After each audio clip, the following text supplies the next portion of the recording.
So now getting on to some other fun stuff. I'm going to make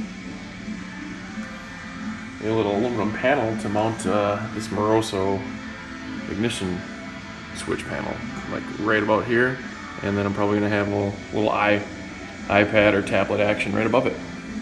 So just need to kind of make this. Is actually a template from the trans tunnel piece, and so just gonna trim it to fit with the scissors and go from there. Right, so I got the template all made up to where I want it, so now I just gotta do the dirty work and cut it out. What I ended up doing last night was getting my Moroso ignition panel kind of wired up. A lot of daisy chain going on, but in order to make removal of this panel a little easier in the future, I found a boring harness with like 8 wires from that mess so that I can easily connect and disconnect stuff as needed. A couple unused wires, but I also wired in every switch, even the ones that I'm not using, the ones that aren't labeled, so that if I need to add, another 20 amp circuit, hook up these wires, boom, Bob's your uncle. So I got the ignition panel kind of wired up here, and was going to try and do the crank circuit because I wanted to make sure all my stuff worked before getting too far into the rest of the wiring and covering everything up. So it worked great, except if you notice, computer's missing over there. So what happened, I got my control pack via eBay for like $1,000 shipped. Sweet deal, right? The only thing that was wrong was it didn't include the stock air intake tube from the throttle body to the air box. Well, I got in touch with a representative from Ford Racing, hooked my STT4 from my truck to the OBD2 port, so that all worked great. I got to see the calibration of the computer. Turns out it's a stock Mustang computer, so it has all the PATs and anti-theft stuff, so it's not going to let it crank. Plus it was making a lot of buzzing noises in the fuse distribution box, so just sent that out. So, and they were kind enough to get it reflashed, so I can actually test it, but I'm fairly certain it will work. So I want to show you guys now what I have to do to make the tail and brake lights work in the Fusion.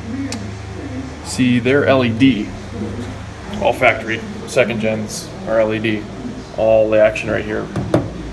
So what that means is you give it 12 volts, it is full brake, and there's no other lights that are dimmer in the circuit. So what I did was I went to superledlights.com and got this little $7 controller. It does a lot of things, strobe things, all sorts of neat things. All I needed it for was to dim the light. So I got it hooked up in the harness and set it a while ago.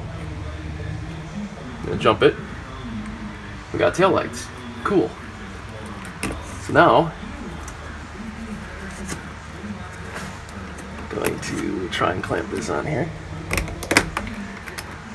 Attempt to. Okay, lights are still on. So now, with this cool thing, I'm gonna have my brake light switch up to this so that when I ground a certain wire, I'm just gonna use the cage, it'll turn brake lights on full. And it's not working.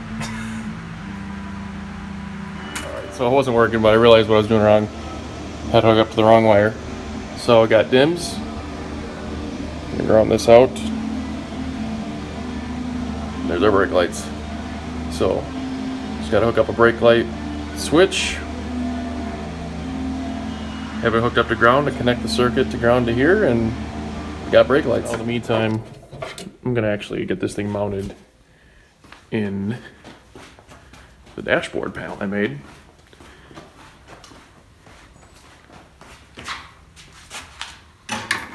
Which should just involve drilling some holes. Just with the grit deal, getting all this all wired up, and everything is temporary in place until I get the car running, and then I'm gonna tear everything out and then paint it. So that's why the masking tape. But that little box there is the Cortex electric rack controller. And right now it has power, but it's not activated yet. So even with the wheels off the ground, you can feel it's pretty resistant. It's gonna be hard to portray this in the video, but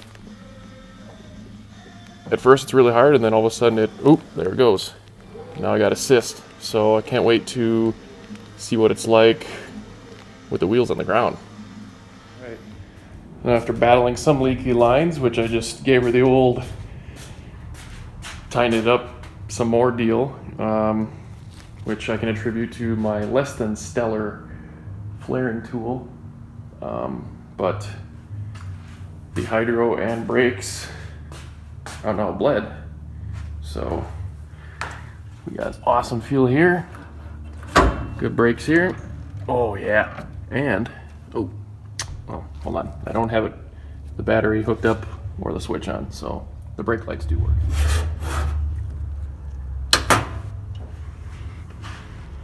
Got lights. Oh yeah.